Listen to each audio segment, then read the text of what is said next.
Buenas noches. Hoy es 11 de agosto del 2022 y estamos en un espacio de intercambio e interaprendizaje entre tres redes de evaluación: la red hondureña de evaluación, la red mexicana de evaluación y la red peruana de evaluación. Tenemos un espacio de intercambio e interaprendizaje sobre evaluación participativa. Esta es nuestra tercera sesión y en esta sesión tenemos el gusto de tener a Janet Salvador.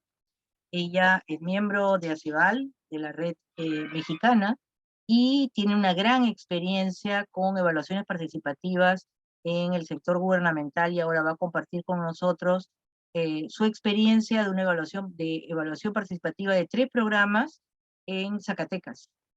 Así que bienvenida y muchísimas gracias por compartir tu experiencia, Janet. Adelante. Muchas gracias, buenas noches. Y aquí también está Jesús Flores, que realmente él fue quien en el gobierno del estado promovió que se hicieran estas evaluaciones participativas. Entonces quiero mencionarlo y preguntarle a Jesús si quisieras ahorita en la parte de justificar por qué se hicieron, decirlo tú, porque bueno, eso lo sabes tú mejor que yo. Gracias, Janet. Ok. Muy amable. Bienvenido. Bueno, aquí tengo ya la presentación. La ponencia la voy a dar en aproximadamente media hora para que haya un espacio de preguntas y respuestas. La evaluación participativa se hizo en el estado de Zacatecas en 2020 y fue a 3 intervenciones estatales. Algo que quiero enfatizar es que fueron intervenciones, no necesariamente programas ni necesariamente proyectos, ni porque se analizó al interior del gobierno cuáles serían aquellos partes del programa o aquellos proyectos dentro de un programa o dentro del quehacer público que por sus características que traían un diseño participativo desde el inicio, eran más conveniente hacer las evaluaciones participativas. Y lo que yo quisiera mostrar aquí son principalmente cuáles fueron los retos que enfrentamos y cuáles fueron los aprendizajes que se tuvieron, no solo el equipo de Cevalúa, que condujimos la evaluación, sino para las áreas participantes, que fue un ejercicio sumamente enriquecedor. Y bueno, tenemos que pues el objetivo de esta ponencia que la presentamos en la Conferencia Internacional de Evaluación de ACEVAL del año pasado, el objetivo era dar a conocer los aspectos metodológicos empleados, los retos, aprendizajes adquiridos en esta evaluación. Bueno, tenemos cuál es el contenido. Vamos nosotros primeramente a hablar de cuál es la motivación institucional, y aquí me gustaría cederle la palabra unos minutos a Jesús, porque él tiene esta parte mucho mejor que yo. ¿Cuál fue la metodología empleada? Que fue muy interesante hacerla, porque se hizo en 2020, en plena pandemia, en lo más difícil de la pandemia, que era cuando nadie salía, cuando se hizo esta evaluación, y bueno, los retos y aprendizajes. Entonces, empezando con la motivación institucional, Jesús, ¿quieres participar en esto? Sí, gracias, Janet, cómo no, con mucho gusto. Y bueno, muy amables primero por la invitación al grupo, muchas gracias, es motivante compartir espacios y momentos con gente que estamos buscando lo mismo, la innovación en términos de la participación. Entonces, muy amables por esa invitación y en lo que podamos contribuir con mucho gusto. Lo digo pues porque es la primera vez que me sumo a esta reunión. Y ciertamente que aprovecho pues para comentar brevemente los motivos que nos orillaron hacia la decisión de por qué impulsar evaluación participativa. Incluso nada menos antier todavía nos entrevistaron para una tesis que se está haciendo al respecto y me hacía recordar los motivos principales que ahora quisiera comentar. Le decía yo a la persona que me entrevistaba el día de antier que era importante conocer el contexto en el que estábamos. El contexto en el que estábamos en el estado de Zacatecas es un gobierno subnacional de México y habíamos creado el Consejo Estatal de Evaluación. Llevábamos ya alrededor de 5 años en experiencias de evaluación de programas, que en general eran evaluaciones eminentemente a fondos federales, o sea, es decir, con evaluaciones de carácter obligatorio y eran evaluaciones con documentos ya más preestablecidos, formatos, es decir, términos de referencia que tanto el Consejo Nacional de Evaluación como la Secretaría de Hacienda disponen para evaluaciones de este tipo. En ese ejercicio, en el Consejo de Evaluación estuvimos observando que en términos generales los entes evaluados eran una participación muy pasiva, es decir, nada más eran proveedores y a veces y nada más receptores de los resultados de la evaluación.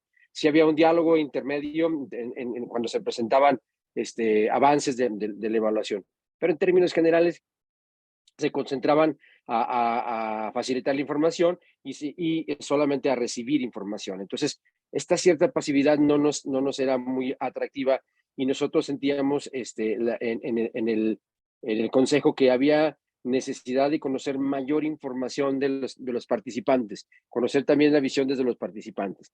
Por eso conocimos el modelo de evaluación participativa y en ese contexto nos pareció de mucho interés proponerlo para profundizar en el programa y sobre todo para que los que ejercían el programa, los coordinadores del programa y los diseñadores incluso, así como algunos beneficiarios, pudieran entonces definir entre ellos mismos qué evaluar para poder ver, para profundizar en su conocimiento.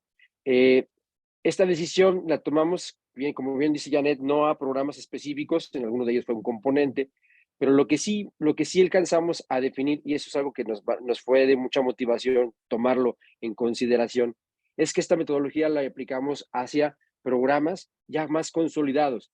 Tenían una característica, programas que efectivamente tenían beneficiarios localizados, focalizados y que estaban participando en el proceso específico. Ya llevaban un tiempo de continuidad en su programación, ya llevaban varios años en ese sentido. Era otro motivo que nos decían, bueno, si aquí hay un grupo de participación, necesitamos conocer su opinión. Y por último, nos interesaba muchísimo, reitero nuevamente, no perdernos del contexto en el que estábamos, porque estábamos a punto de concluir administración. Y la administración se caracterizó porque quería encontrar información de origen, es decir, desde los beneficiarios que hablaran bien o mal del gobierno, en general fue hablar bien, pero que fueran ellos quienes hablaran. Entonces, nosotros creímos que si conociéramos información directamente de los beneficiarios, podría ayudar a encontrar elementos para valorar el resultado de la administración. Eso nos permitió precisamente conocer la opinión desde los beneficiarios. Y finalmente, otro aspecto importante que fue de índole técnico que platicamos muy bien con Janet es cómo generar mayor cultura de evaluación. Y en ese sentido pensamos, si tenemos ya un grupo de funcionarios que están en la Contraloría Social, es decir, que están en el contacto social, nos gustaría que también ellos tuvieran la visión de una evaluación, no de una auditoría.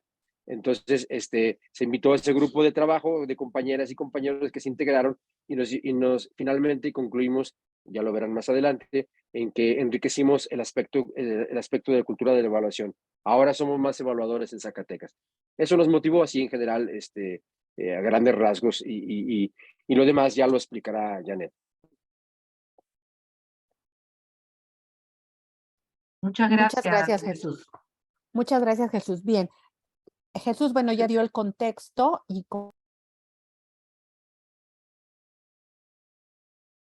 Janet, tu micrófono, por favor.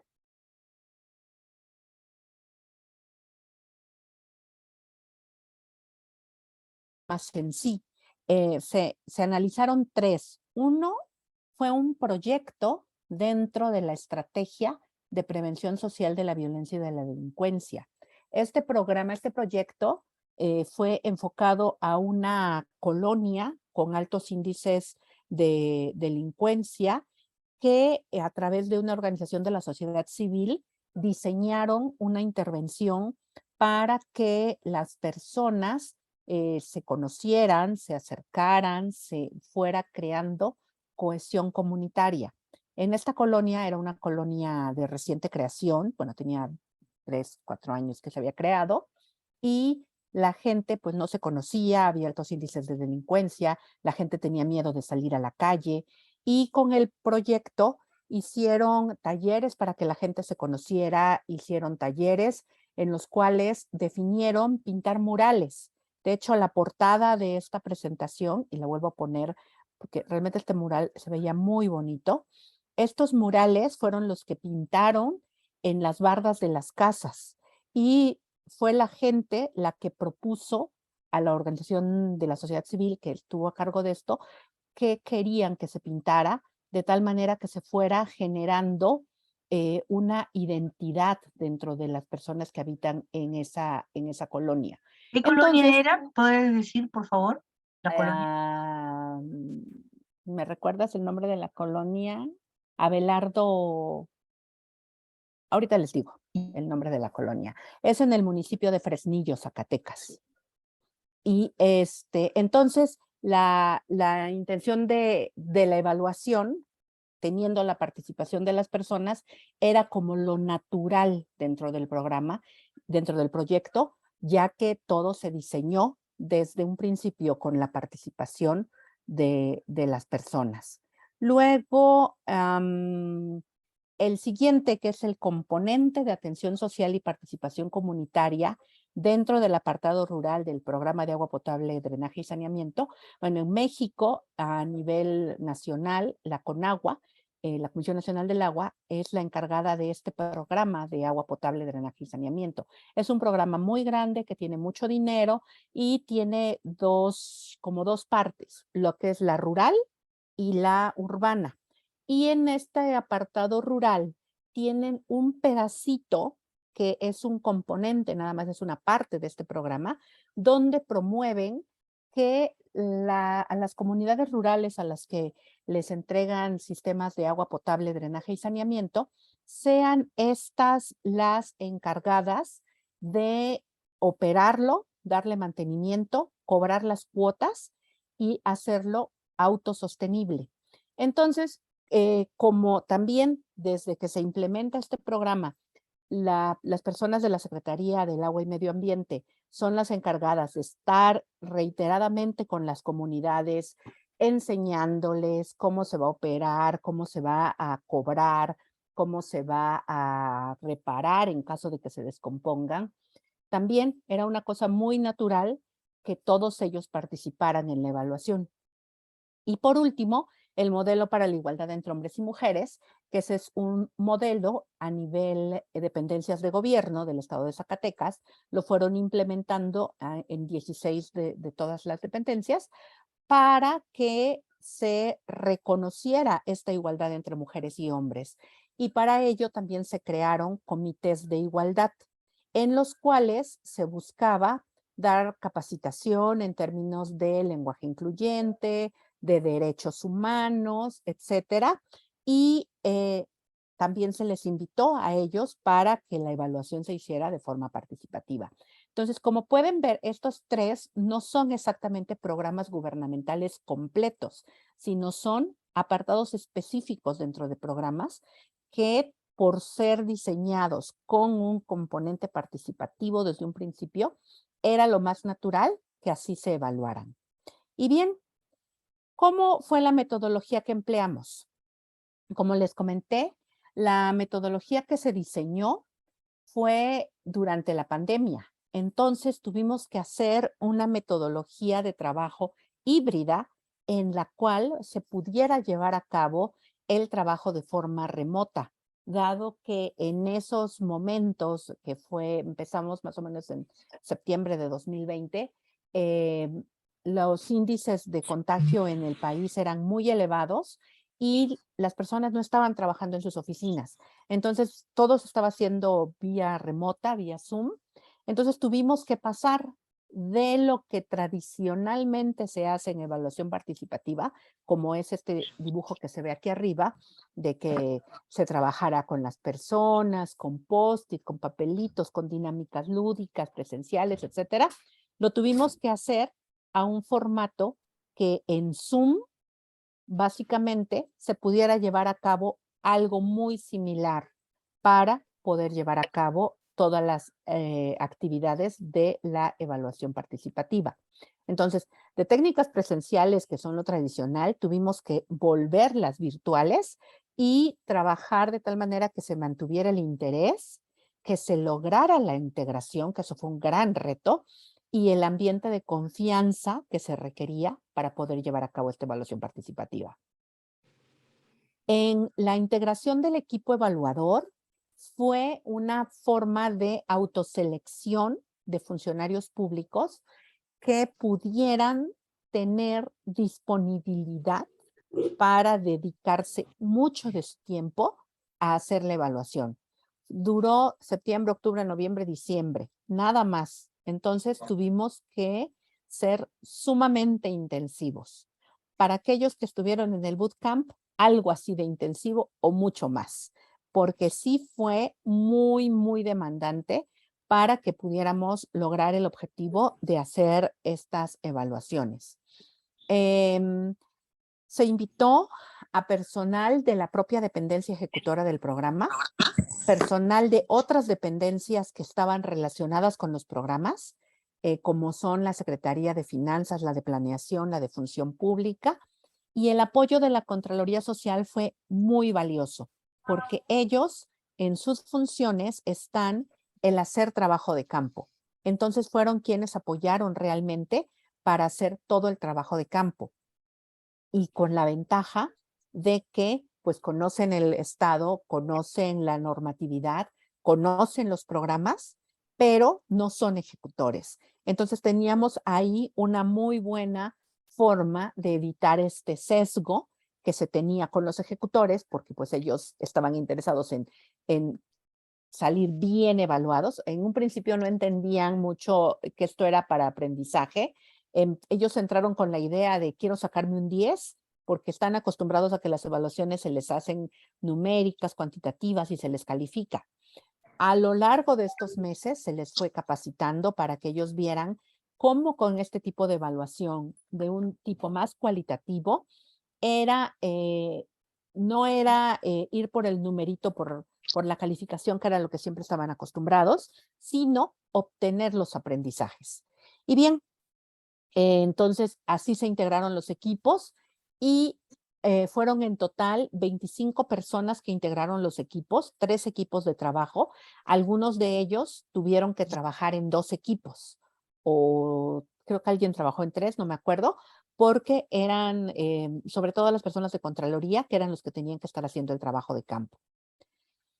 Y bien, ¿quiénes participaron? Bueno, pues participaron ejecutores y tomadores de decisiones, los donantes, porque bueno, también uno de estos proyectos estaba financiado por la ONU parcialmente.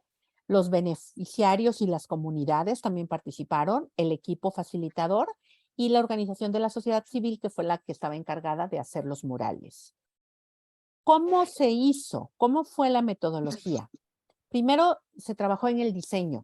Es importante mencionar que no habían unos TDRs claros o estrictos, porque también era una primera vez que se hacía un ejercicio de esta naturaleza.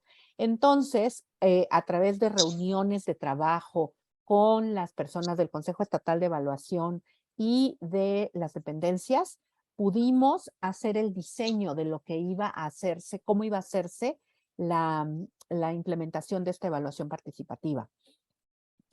Ahora ya en la etapa de diseño de la evaluación, se dio capacitación virtual a 38 servidores públicos de 9 entidades que participarían en la evaluación. Como mencioné en un momento, también fue un proceso de autoselección. De estos 38 que capacitamos, solamente 25 se quedaron en los equipos, porque algunos no podían por cuestiones de tiempo, de cargas de trabajo, y otros porque no pudieron o no quisieron, ¿no? Después de las capacitaciones que les dimos, que fue una semana de capacitaciones intensivas, no sé si ahorita esté conectado Alfredo, él me estuvo apoyando a dar los talleres de capacitación que les dimos durante esta semana. En promedio, después de estos talleres, fue trabajar con cada equipo, se hizo un equipo por cada evaluación, trabajar con cada equipo, mínimo un promedio de 4 reuniones para integrar el plan de evaluación. Entre ellos, lo más importante, definir la matriz de evaluación y los instrumentos con los que se iba a llevar a cabo el trabajo de campo. Ya que se hizo esto, al equipo le tocó pues integrar todo esto en un documento metodológico que hizo las veces de términos de referencia. Luego, en la implementación, trabajábamos de forma individual con cada equipo de evaluación. Se hizo con ellos, o sea, nosotros les ayudábamos, les explicábamos, pero ellos, los equipos, diseñaron los instrumentos de los cuestionarios que se iban a utilizar y nosotros lo que hacíamos era darles capacitación. Una vez que tuvimos los instrumentos, se les dio capacitación a los entrevistadores. Estuvimos ensayando con ellos las preguntas. Ellos no tenían un perfil para hacer este tipo de trabajo, entonces había que desarrollar en ello las competencias. A ver, tú vas a entrevistar, ahora entrevístame a mí, vamos a hacerlo, vamos a practicar. Y así nos pasamos varios días capacitándolos a ellos para que pudieran desarrollar este feeling, y además estas habilidades, ¿no? Para poder hacer todas las entrevistas, a los encuestadores, cómo tenían que llenarlo. Un gran reto era que, aunque quisiéramos hacerlo digital, así un cuestionario en Google Forms y que lo fueran llenando, no era posible porque, por ejemplo, el programa de agua, que fue donde hicimos las encuestas, estas localidades se encuentran lejos de la ciudad, en las montañas, donde no hay internet. Entonces no era posible hacerlo en línea, teníamos que hacerlo en papel y después capturarlo. Fueron 3 semanas en el mes de noviembre, 3 semanas de recolección de información. Fue una parte de octubre y una parte de noviembre. Se hicieron 2 programas que se evaluaron en comunidades, el que se hizo en el municipio de Fresnillo y el de agua que se hizo en 6 localidades y un programa que se hizo en dependencias, que era el del modelo de igualdad entre mujeres y hombres. Y después de eso tuvimos 4 semanas, bueno, a la par más bien, 4 semanas de sistematización y análisis. Para la sistematización hubo necesidad de que se metiera más gente de las dependencias para estar capturando, porque por ejemplo, los cuestionarios que se hicieron y que se tomaron a mano, había que pasarlos a un formulario, generar la información en Excel y revisarla, ¿no? Entonces sí, todo este trabajo fue maratónico y lo hicieron personas de las dependencias.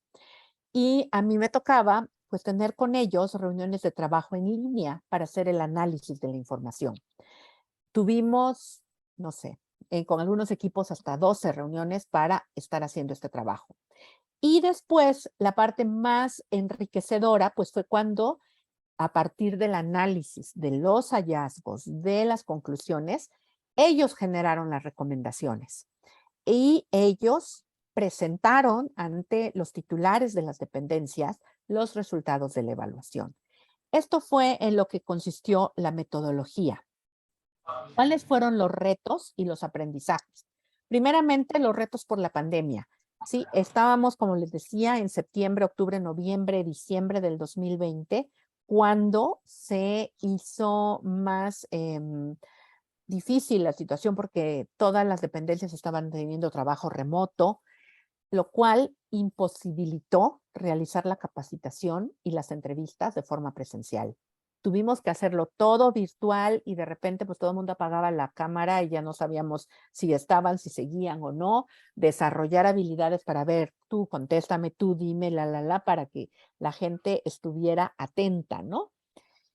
Otro reto que enfrentamos fue que no todo se hizo solo de trabajo de campo, sino también hubo que hacer análisis, trabajo de gabinete, revisión documental, pedirles evidencias de la información y en muchos casos nos decían, es que no puedo entrar a mi oficina porque está cerrada porque hubo un brote de COVID y no me dejan entrar por mis documentos. O algunos otros decían de que la persona que tenía el resguardo de los documentos estaba contagiada y no iba a ir en 15 días y entonces no teníamos manera de poder obtener algunos documentos.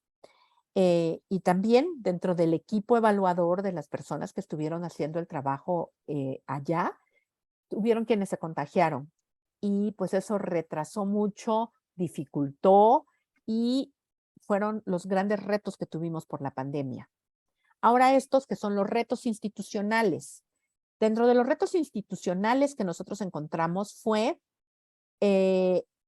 la organización y la comunicación con las personas participantes en la evaluación, porque en algunos casos nada más les dijeron el primer día de la capacitación, conéctate a este link porque te van a dar una capacitación. Nunca sabían, no supieron algunos casos que no era nada más te voy a dar una capacitación, sino era vas a participar en el equipo evaluador. Y por eso es que de los 38 que se capacitaron, solamente 25 participaron, porque algunos no podían hacerlo o mandaron a alguien más después. Otro reto fueron los plazos reducidos para la implementación de la evaluación. Empezamos más o menos en septiembre y teníamos que entregar en diciembre. Entonces fue maratónico, súper intenso y la verdad es que la gente que participó tuvo mucho compromiso y pudimos sacarlo nada más porque ellos estaban muy comprometidos, aunque hubo dificultad para hacer una dedicación plena en la evaluación. En cada equipo teníamos alrededor de 10 o 12 personas de fijo, pero cuando fue la sistematización, por ejemplo, tuvieron que meterse muchas más personas. Algunas dependencias ponían 3, 4 personas más para poder terminar a tiempo la evaluación. Y el otro reto, pues, es que usen los resultados, ¿no? Nosotros les entregamos los resultados y la gente estaba muy comprometida. Ya no me tocó a mí ver cómo se implementaron las recomendaciones. En los equipos de evaluación tuvimos algunos retos. Por ejemplo, este programa que les decía que fue en Fresnillo, era un programa en una colonia con altos índices delictivos. Entonces, Janet, era una zona, ¿sí? perdón que te interrumpa, es la colonia Abel Dávila. Abel Dávila. En, Muchas en el gracias. municipio en la cabecera municipal de Fresnillo. De Fresnillo, gracias, gracias. En esa colonia, por ejemplo, había mucha inseguridad, por eso era un programa de prevención social de la violencia y la delincuencia. Entonces, el trabajo de campo se dificultaba. Las personas que iban a hacer trabajo de campo decían, es que yo no me voy a ir a meter a esa colonia. Y decían, bueno, sí voy, pero que me acompañe una patrulla. Entonces, ¿cómo iban a acompañarlos una patrulla para ir a tocar las puertas y decir, contéstame una entrevista? O sea, eso era casi que la gente les iba a cerrar la puerta y decirles, no, no te contesto nada, ¿no? Fueron muchos retos. Al final se buscaron las mejores condiciones para el equipo y fueron a hacer algunos cuestionarios. No se pudieron hacer todos los cuestionarios que queríamos, pero al menos el trabajo de observación directa de los murales, teníamos las fotos de cómo estaban los murales al momento de la entrega, cuando el programa los entregó, y fueron a tomar fotos de cómo estaban los murales un año después, y sí pudieron hacerlo, sí pudieron entrevistar a algunas personas, pero sí, esto fue un grave problema, la inseguridad en la zona. Otro reto que tuvieron las personas de las dependencias que participaron era que sus jefes pues les decían, sí, claro, participa en la evaluación, no hay problema, pero tienes que entregarme tu trabajo regular, ¿no? Entonces, había que hacer un equilibrio en esa parte. Y algo que tuvimos mucho cuidado, pero también fue un reto, fue mantener distancia entre los directos responsables de las intervenciones. Aunque eran sus jefes directos, algunos decían, ¿y cómo vamos? ¿Sí me vas a poner 10? Decían, no, no, es que no es de calificación. Bueno, no quiero salir mal evaluado. Y pues eran sus jefes directos quienes les estaban diciendo eso. Y pues sí, me decían a mí, oye, no le vayas a decir, pero mira, me dijeron esto. Yo les decía, no te preocupes, explícales que esto es para aprender, es para un aprendizaje. No te van a calificar, no es de palomita tache, sino es que aprendamos del programa y que veamos cómo se puede mejorar. Y bueno, pues había preocupación por los resultados que se obtuvieran porque pues siempre pues les da miedo ser evaluados, ¿no? Los aprendizajes, para poder determinar qué aprendizajes tuvimos, hicimos una encuesta entre todas las personas que formaron parte de los equipos. De las 25 personas que participaron en 3 equipos, obtuvimos 19 respuestas y fueron muy valiosas. Primeramente, era que uno de los principales aprendizajes, uno de los principales hallazgos de esto fue que el conocimiento previo de la intervención es deseable, o sea, no tenían que ser necesariamente del área ejecutora. porque el que no tuvieran un amplio conocimiento de la intervención no limitó la participación, porque conocen el contexto estatal, la normatividad, cómo operan los programas, conocen cómo funcionan, cómo se desenvuelven las comunidades. Entonces, ese fue uno de los hallazgos que nosotros encontramos. Otra, que era muy importante que se les consultara sobre su interés en participar. Como les dije, no a todos les avisaron ni les preguntaron si querían ser parte del equipo de evaluación. Eh, y algunos dijeron, no me preguntaron, pero qué bueno que me mandaron porque me gustó mucho. Y otros, pues yo estuve aquí porque me mandaron, pero pues me hubieran preguntado antes, ¿no? Entonces sí es importante esa parte. Otro hallazgo que encontramos es que no era necesario que tuvieran una formación previa en evaluación si se les realiza una adecuada capacitación. Aquí tenemos cómo evaluaron ellos las calificaciones, cómo calificaron ellos los talleres que se les dieron, su propio desempeño, en general la capacitación recibida. Es importante transmitir confianza al equipo para que realice su trabajo. Eh, todo el tiempo echándoles porras, aplaudiéndoles, diciéndoles de que el trabajo lo iban a hacer bien, a veces tenían nervios, tratar de transmitirles esa confianza que decíamos, pues es que tú ya sabes hacer las entrevistas, tú ya sabes sistematizar, eso no lo sabías antes de las capacitaciones, ahorita ya lo sabes, ahorita ya puedes hacerlo, ¿no? Entonces, eso fue muy importante porque también eso hizo que ellos se empoderaran para poder hacer su trabajo. Y esto es muy importante, el equipo aporta más si se le da la oportunidad de expresarse. En el trabajo de análisis, ellos eran los que hacían el análisis, ellos hablaban, ellos aportaban, sus opiniones fueron tomadas en cuenta y eso los hizo sentirse muy útiles, como que su trabajo valió la pena, todo el esfuerzo y renovó el compromiso. Y esto fue muy bueno para ellos, el que ellos presentaran los resultados. Yo les ayudé, les hice la plantilla para el PowerPoint, pero ellos fueron los que hablaron, ellos fueron los que presentaron los resultados, ellos explicaron. Y eso hizo que ellos se sintieran sumamente felices, porque para muchos de ellos era la primera vez que presentaban su trabajo ante el titular de la dependencia. Entonces, eso los ponía nerviosos, pero también al sentirse arropados por todo el equipo, los hizo que pusieran lo mejor de sí, estuvieran muy contentos y su desempeño fue maravilloso. Ahí Jesús les puede comentar, él estuvo presente en todas las presentaciones de resultados y se veía un ambiente, un ánimo muy positivo a pesar de que era en Zoom. Ya me imagino cómo hubiera sido si realmente lo hubiéramos hecho presencial. Esto dejó una gran satisfacción profesional y personal en el equipo, pero también les proporcionó nuevas herramientas, conocimientos, competencias en temas de evaluación y conocimientos sobre el programa. Y la mayoría dijo que le interesaría volver a formar parte de un equipo de evaluación.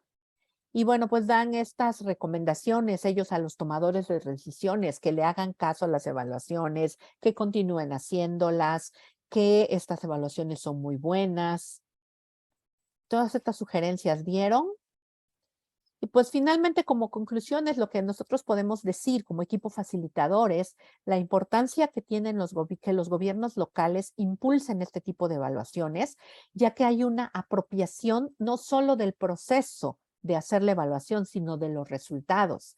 Yo aquí lo único que puedo decir es que al año siguiente, en una de esas dependencias, gané una licitación para hacer otra evaluación y cuando me encuentro con las mismas personas que habíamos trabajado el año anterior, me decían, ¿la vamos a hacer participativa? El señor, no, esta no es participativa. Ay, pero sí, se aprende mucho, está muy bien, ¿por qué no se hacen participativas? ¿No?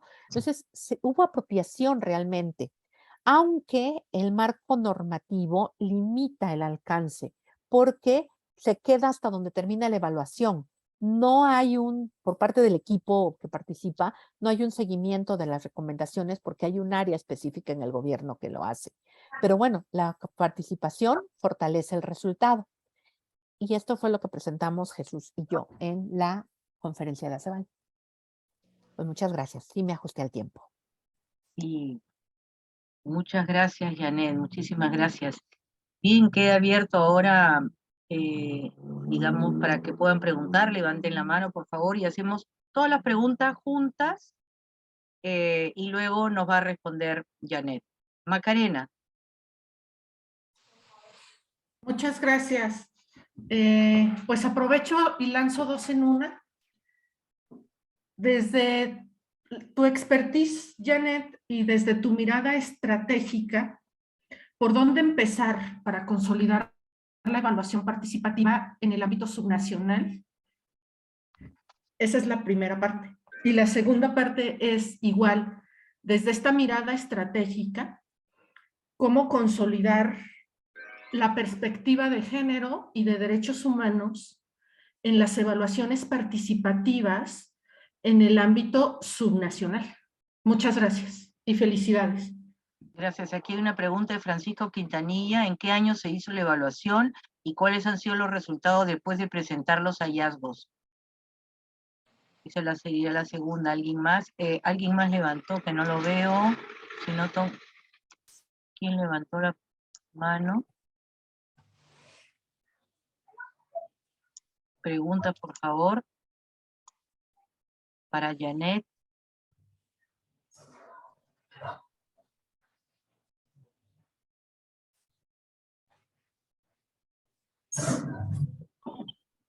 Pueden ir pensando sus preguntas, por favor.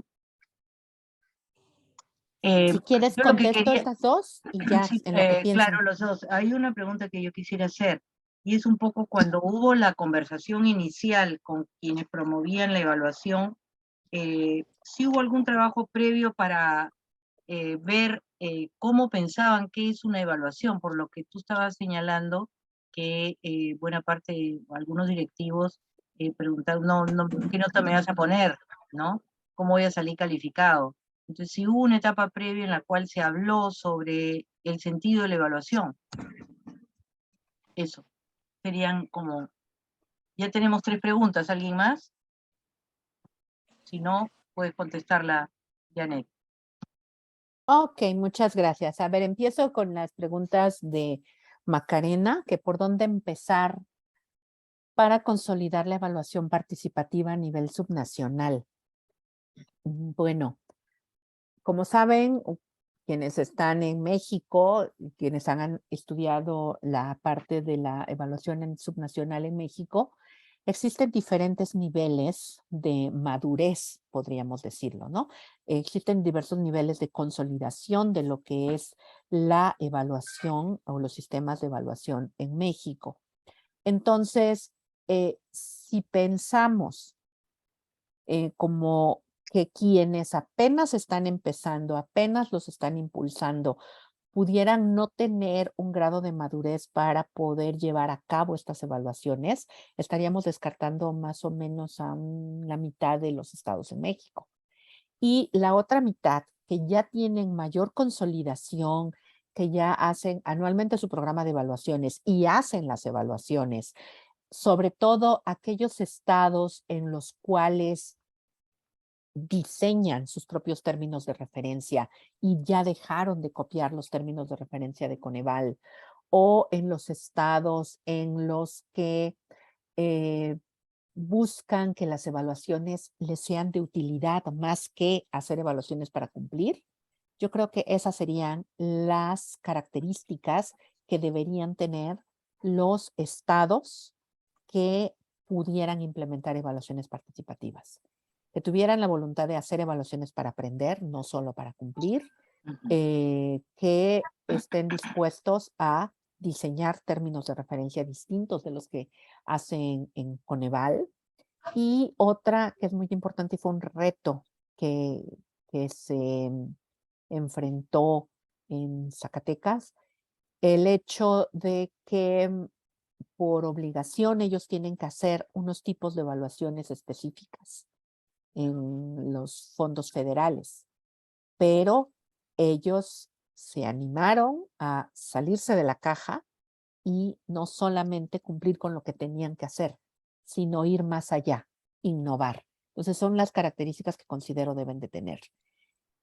Hace poco también me entrevistaron para, yo creo que la misma tesis, y entonces me dicen, la pregunta era, ¿cómo hacer para que todos los estados hagan estas evaluaciones? Yo digo, no, no son para todos, es para quienes deseen hacerlas y tengan un grado de consolidación. Es maravilloso, se aprende mucho, pero no en todos no los ámbitos hay el nivel necesario de consolidación para hacerlas, ¿no? Segunda pregunta de Macarena, ¿cómo consolidar la perspectiva de género y de derechos humanos? Desde la capacitación que se dé a las personas que participan en los equipos de evaluación, se debe de enseñar esa perspectiva y se debe de concientizar para que dentro de las preguntas de evaluación que se hagan, vengan preguntas con las cuales se pueda hacer esta evaluación con una perspectiva de género y de derechos humanos. Sí. Siguiente pregunta de Francisco. ¿En qué año se hizo la evaluación? En 2020. ¿Y qué pasó después de presentar los hallazgos? Eso yo preferiría que Jesús nos ayudara porque ahí ya no estuve. Jesús, sí. Sí, sí, cómo no, gracias. Sí, sí, sí esperaba que me invitaras a participar en esta, Janet. Miren, quiero decir algunas cosas muy claras y creo que ahora ya puedo hablar con más libertad porque su servidor estaba de secretario técnico del Consejo Estatal de Evaluación cuando hicimos y cuando impulsamos estas evaluaciones. Y ahora tengo 1 año y medio fuera de ese espacio en otro nivel, ahora como consultor externo. Y pues sin duda alguna que una condición importante que fue, era la disposición de nuestro titular y el conocimiento que teníamos los líderes para promover este tipo de evaluación. Pero ahora me da cierta pena que sigamos hablando de un evento tan positivo como la evaluación participativa en Zacatecas, porque desafortunadamente la evaluación concluyó al igual que concluyó la administración y desafortunadamente ha perdido continuidad en términos metodológicos participativos únicamente. Por lo siguiente, bien lo dice Janet, acá en Zacatecas tenemos un sistema del sistema estatal de evaluación. La parte final es la administración de los aspectos susceptibles de mejora y tenemos incluso todo un diseño de un sistema, de una página de internet con un sistema donde cada dependencia tiene que definir qué aspectos susceptibles va a aplicar, de mejora va a atender durante el siguiente periodo y incluso tienen un carácter de obligatoriedad para su cumplimiento. En ese sentido, pudimos observar en el último reporte que tuvimos que efectivamente en 2 de los programas que se hizo intervención participativa sí concluyeron al 100% todas las recomendaciones que surgieron en el programa de agua potable. En el programa de perspectiva de género se quedó alrededor del 90% el grado de cumplimiento, porque precisamente se requería una de las sugerencias era la modificación del proyecto, de los lineamientos del programa de perspectiva de género y pues con el cambio de administración hay notorios retrasos y abandonos. Y definitivamente en el caso del programa de prevención del delito, si de plano no hubo esa continuidad de participación. Entonces, sí hubo respuestas en el sentido de institucionales, pero efectivamente nos hizo falta darle esa continuidad desde el punto de vista participativo. Y aprovechando que me dieron la oportunidad de hacer un comentario en términos a la perspectiva de género, ahora quisiera comentarles rápidamente que tenemos, junto con un equipo de compañeros, oportunidad de participar ahorita en un proceso distinto de la elaboración del PBR-CED en un municipio y en otras entidades. Incluso el día de hoy acabamos de terminar un proceso de esta intención en el Congreso del Estado, que fue magnífica experiencia. Nosotros estuvimos insistiendo en el momento en que estamos diseñando el árbol de problemas para concluir con nuestras matrices de indicadores, en ese definir del planteamiento del programa, seguimos insistiendo en la perspectiva de género e incluimos una pregunta más hacia cómo definir el programa a atender con la política pública. ¿Cómo afecta esto a hombres y a mujeres? Porque entendemos que si lo identificamos, alguna de las brechas en el desarrollo, en el diseño en este momento del planteamiento del problema, efectivamente estábamos dando perspectiva de género. Es un comentario adicional que quería hacer, pero ahí van después con los resultados. Los resultados los pueden consultar en la página de internet también de Sí Evalúa, ahí hay el grado de cumplimiento institucional de los resultados. Gracias por la... Muchas Me gracias. termino. Gracias. Aquí levantó la mano Carlos Aguilar y aparte hay otra pregunta de María Isabel Urquía. ¿Cómo generar Pero más cultura? ¿Sí? no te he contestado a ti. ¿A quién? A A ti. mí, ya, pero ahorita le podemos hacer las tres puntas. Entonces, ¿cómo generar más cultura de evaluación y cómo enriquecerla? Y Carlos, por favor, tu pregunta. Gracias. Sí, gracias, Emma. Pues muchas gracias a Janet y a Jesús por la presentación. Yo quiero preguntar sobre el plan de interpretación de datos, ¿no? ¿Cuáles son sus recomendaciones? Pues obviamente cuando se habla, hace unos años cuando se hablaba de evaluación, predominaban los enfoques cualitativos, ¿no? Que todo era Stata, todo era por lo menos SPSS, ¿no? Pero entiendo que con este nuevo ordenamiento de datos, donde lo importante pues son experiencias, perspectivas, significados, puntos de vista, creo que la codificación de todas estas, de todos estos datos muy nuevos, ¿qué recomiendan ustedes, no? ¿Qué tipo, por ejemplo, estoy pensando en tipos de software, ¿no? ¿Ustedes creen que es suficiente el Atlas T? ¿Se van por el QDA, el en vivo? Tuvieron que comprar softwares, licencias de software o las licencias gratuitas les fueron suficientes. Básicamente esto del plan de interpretación de datos. Muchas gracias.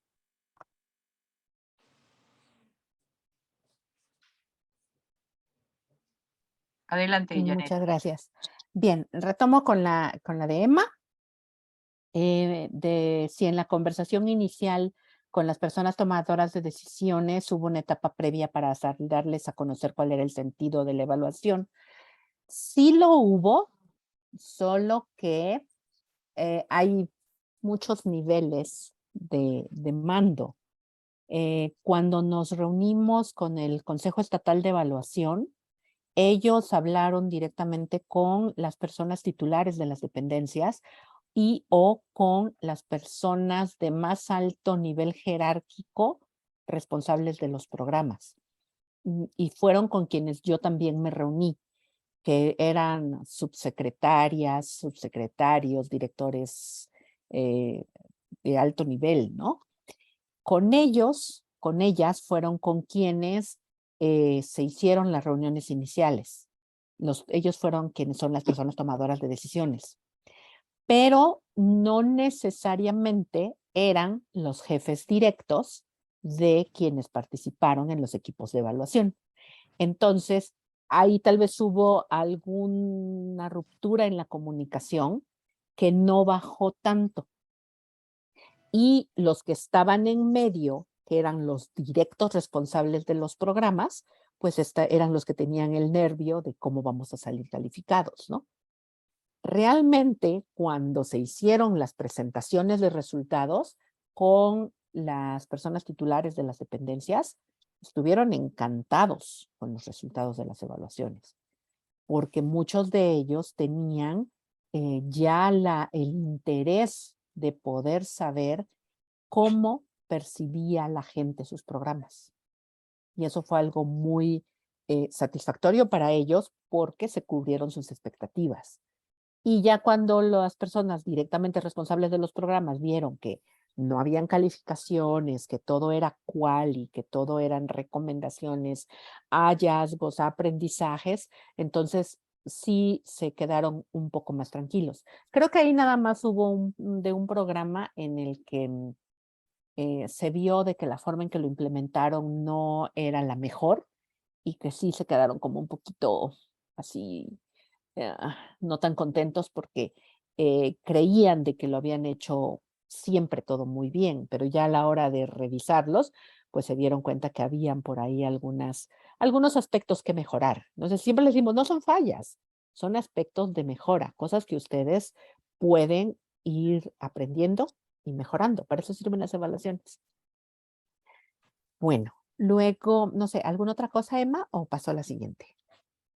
Siguiente, pasa a la siguiente, sí. Gracias. Y María Isabel pregunta cómo generar más cultura de evaluación y cómo enriquecerla. Pues justamente con estas evaluaciones participativas se genera mucha cultura de evaluación, sobre todo porque se van desmitificando muchos de los nervios que les dan a las personas el que sean evaluadas, ¿no? O sea, muchos piensan de que me van a evaluar, voy a salir mal, me van a correr. No, o sea, la evaluación es una herramienta que sirve para el aprendizaje, sirve para la mejora de los programas, sirve para diseñar, para quienes vayan a diseñar otros programas, sirve para generar evidencia, que no se queden nada más con la parte negativa de salí mal evaluado, ¿no? Entonces, esa es una forma que a través de la evaluación participativa podemos lograr, de que las personas aprendan qué es una evaluación, se involucren con las evaluaciones y puedan también ellos después utilizar lo aprendido durante la capacitación que reciben al hacer una evaluación participativa al momento en el que diseñan un programa, al momento en el que implementan, al momento en el que generan indicadores, ¿no? Pues cómo enriquecerla, fomentando mucho más estas prácticas y la capacitación de las personas, ¿no? Invitarlos a estos eventos, invitarlos a las conferencias que hay, los webinars, etcétera. No sé, me parece que Jesús quiere comentar algo. Sí, Janet, sí, ya Adelante. me emocioné con esto y en esta parte del incremento de la cultura, creo que sí quería abonar un poco al respecto. Miren, una motivación que en lo personal yo tenía más en el fondo de cuando promovimos estas acciones, era un detalle muy interesante, bueno, dos detalles muy interesantes. Uno, en el modelo de igualdad, sus lineamientos, estaba previsto, aparentemente lo que ellos decían, evaluación, estaba previsto como una etapa de auditoría ciudadana al modelo de igualdad.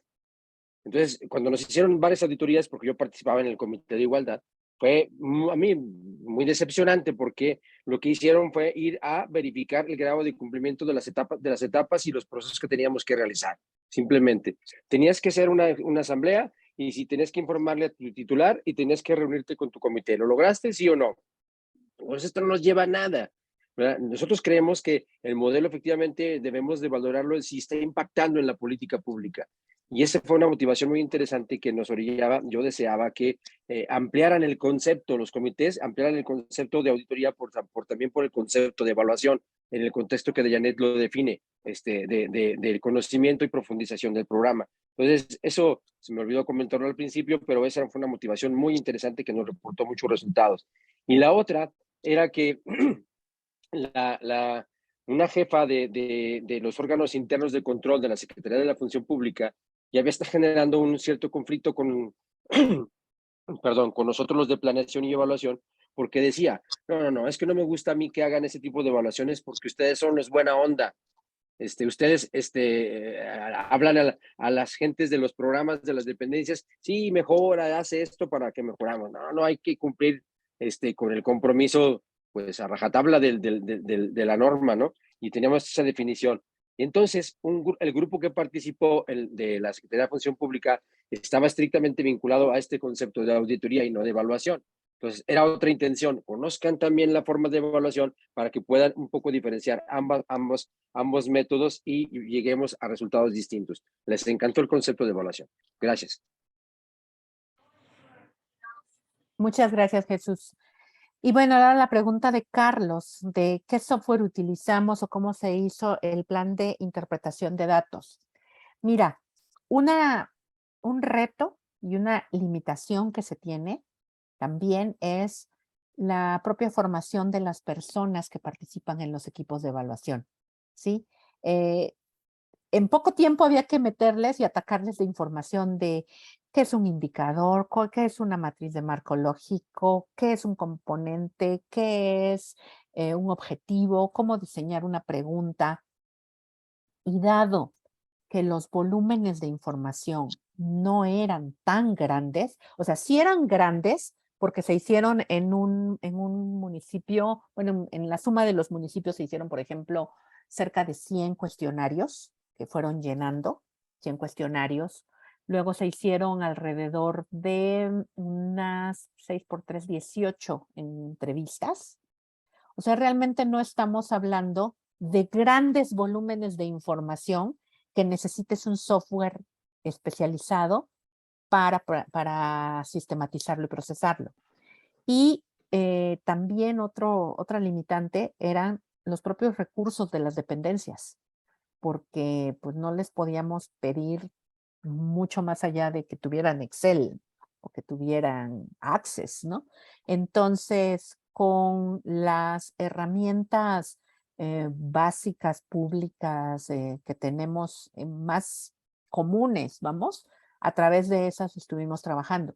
Hicimos matrices, estuvieron ellos haciendo la captura, revisamos, codificamos, trabajamos en Excel, codificamos en Excel. Sí, con ellos estuvimos haciendo la codificación. A ver, para esta pregunta, en todas las respuestas donde diga tal cosa, ponlo en rojo. Y ahí a ponerlo en rojo. Y a esto lo vas a poner en verde. Y marcarlo en verde. Y si crees que está bien, ponlo en verde.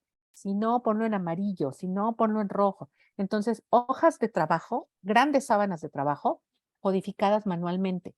Te digo, fueron como 4 semanas en las que estuvieron ellos trabajando en la sistematización. A mí me tocaba aclararles dudas, revisar qué era lo que hacían e irles apoyando.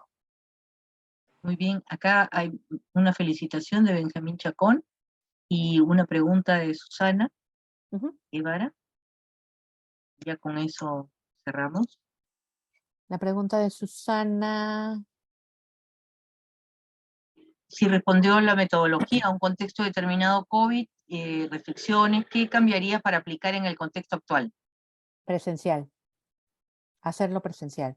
Ahora estamos haciendo ya otra evaluación que la estamos haciendo, bueno, la hicimos, estamos haciendo, terminando, y la recopilación de información se hizo de forma presencial. Fue diferente metodología, pero también fue participativa. Lo que se hizo más participativo fueron talleres. Nos reunimos con ellos presencialmente. Se pudieron aplicar técnicas, metodología, métodos lúdicos. La retroalimentación fue sumamente buena. El trabajo fue diferente de tenerlos cara a cara a el trabajo que se hizo anteriormente de hacerlo todo en Zoom, ¿no? Eso haría, aplicar, o sea, ya presencial y aplicar todo lo que normalmente se utiliza en este tipo de evaluaciones. Muy bien, excelente.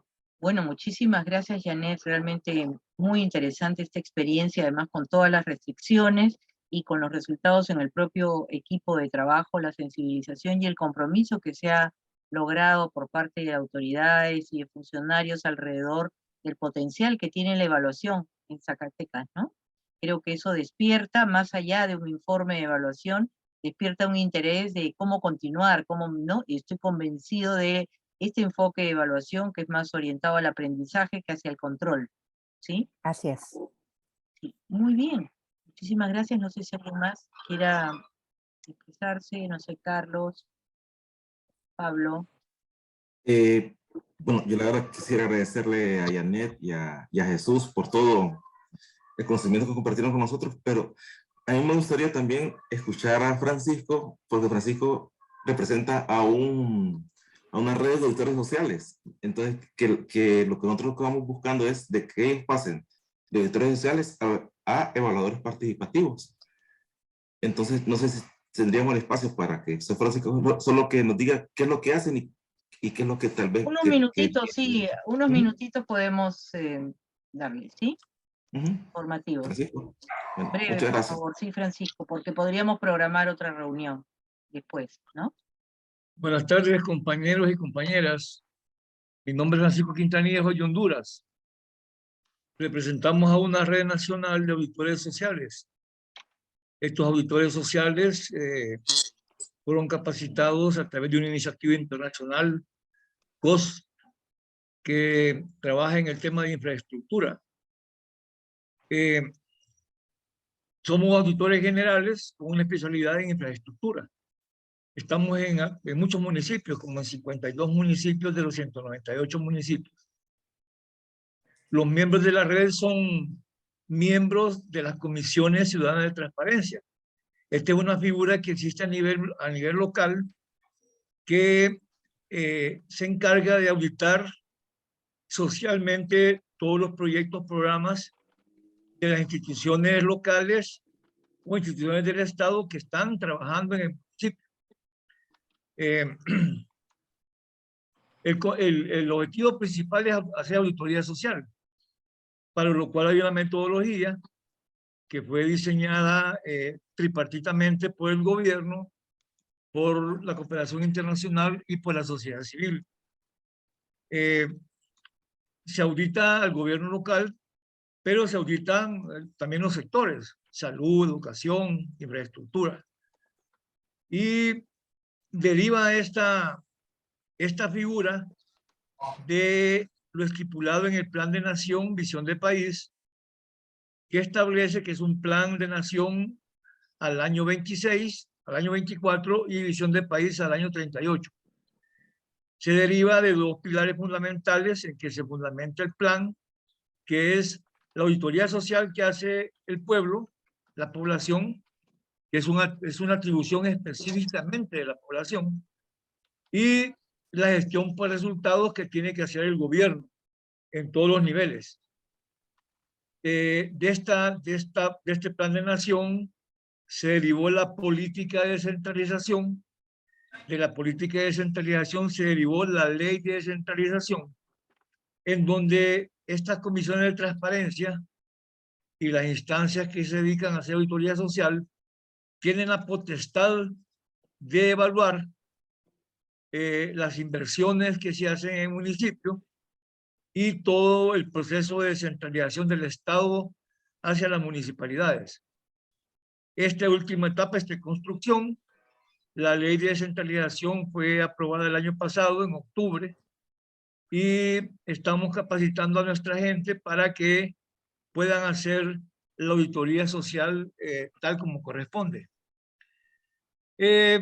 En estas prácticas con el compañero y la compañera Patti, con Pablo y con Patti, hemos considerado que los auditores y las auditoras deben de conocer un poco más de monitoreo y evaluación.